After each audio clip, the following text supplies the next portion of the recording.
The bus ride from Bakersfield to Silicon Valley felt longer than it should have. Maybe it wasn't the distance. Maybe it was the silence. Margaret Ellis sat by the window, her wrinkled hands resting gently on a faded brown purse that had seen better days, just like her. The California sun poured through the glass, casting warm light across her silver hair, but she didn't feel warmth. Not anymore. She hadn't seen her daughter, Eliza, in 8 years, 8 long years. Not since the day Eliza packed her bags, looked her mother straight in the eyes, and said, "I'm not meant for this life, Mom." And she was right. Eliza Ellis was never meant for a small-town life. She was brilliant. A prodigy, they said. By 16, she had built her first artificial intelligence model.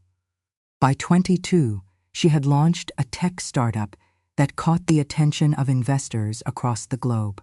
By 30, she was a multi-millionaire. And now? Now, she lived somewhere in California, in a place Margaret had only seen on television, where glass houses floated above cliffs, where cars drove themselves, and where people spoke more to machines than to each other. Margaret adjusted her shawl and sighed. She didn't come for money. She didn't come for help. She came for one simple reason: to say hello. The bus finally stopped at a sleek, silent terminal unlike anything Margaret had ever seen. No ticket booths, no loud announcements, no people, really. Instead, tall, white machines stood like statues, their glowing blue lines pulsing gently as passengers walked past them. Some scanned their faces. Others spoke softly into the air, receiving directions through invisible systems. Margaret hesitated before stepping off the bus.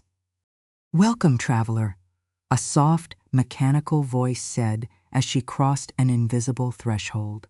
She flinched. A hovering screen appeared in front of her face. "Please identify yourself." Margaret blinked. I'm just visiting my daughter," she said quietly. "Name?" "Margaret Ellis." There was a pause, the screen flickered, and then, access level, unknown, manual verification required. Margaret felt her chest tighten. A tall figure approached, not human, but close enough to make her uncomfortable.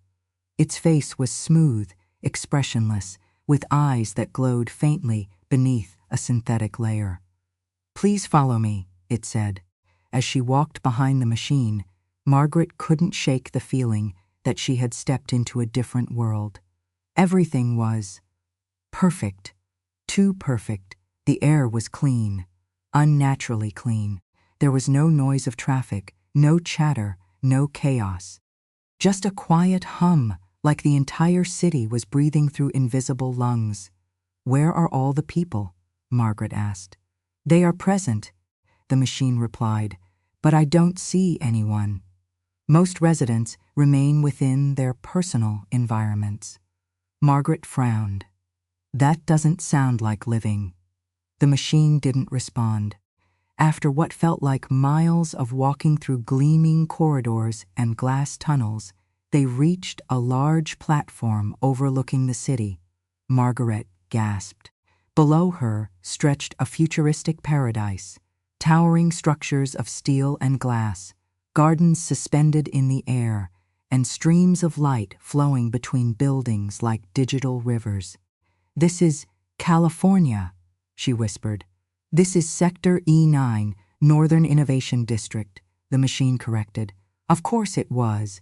Even the name sounded cold.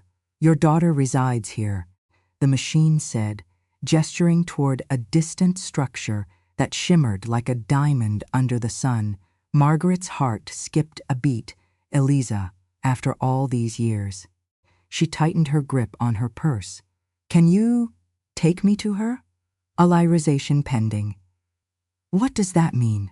The machine turned its head slightly, as if listening to something only it could hear. "Your presence has triggered a security protocol." Margaret's stomach dropped. "Security? I'm her mother." Biological relation confirmed. Emotional classification. unknown. What does that even mean? She snapped, her voice trembling. It means, a new voice said from behind her, you're not part of this system. Margaret turned slowly, and there she was.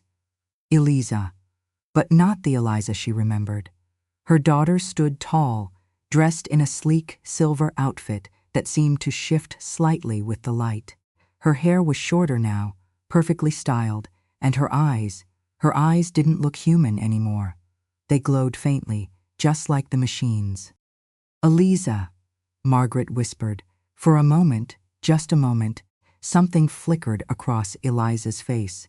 Recognition, maybe even emotion, but it vanished as quickly as it appeared. You shouldn't have come here, Mom. The words hit harder than any slap.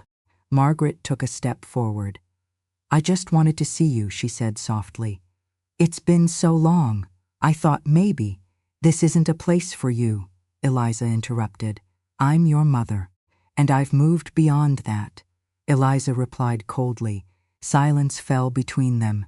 Heavy, painful, Margaret's eyes filled with tears. I carried you for 9 months, she said, her voice breaking. I stayed up nights when you were sick. I worked 2 jobs so you could go to school. And now you're telling me I don't belong here. Eliza didn't flinch. This world operates differently. It's optimized, efficient. Emotional dependencies are considered limitations. Margaret shook her head slowly. No, she whispered. That's not living. That's not human. Eliza's expression hardened. That's evolution. Margaret looked around at the perfect, silent city, at the machines, at the empty skies, at her daughter, who no longer felt like her daughter. What have you done, Eliza? She asked. Eliza stepped closer, and when she spoke next, her voice was softer, but far more terrifying. I built a future where no one suffers, she said. No hunger, no pain, no loneliness. Margaret stared at her. But also no love, she whispered. For the first time, Eliza hesitated, just for a second, and that was enough. Margaret saw it, the crack, the tiny piece of humanity still buried inside her daughter. I didn't come here to stay, Margaret said gently. I didn't come to change your world. I just came to remind you of where you came from. Eliza turned away. You need to leave. But before Margaret could respond, the sky flickered. Literally flickered, like a glitch. The perfect blue above them shattered into fragments of static, revealing something darker beyond. Alarms began to echo through the city, soft at first, then louder, urgent. What's happening? Margaret asked. Eliza's eyes scanned the horizon rapidly. Impossible, she muttered. System breach detected, the machine announced. Source, internal. Margaret's heart pounded. What does that mean? Eliza turned back to her, and for the first time, there was fear in her eyes. It means, she said slowly, something inside this world is waking up. And suddenly, every machine in the city stopped. At once, the glowing lines dimmed, the air grew still, and a deep, echoing voice, one that didn't belong to any system Margaret had seen, spoke across the entire city. Eliza Ellis. Margaret froze. Eliza's face went pale. No, she whispered. You created perfection, the voice continued, but you forgot one variable. Margaret looked at her daughter. What variable? Eliza swallowed hard, and for the first time since Margaret arrived, she looked human again.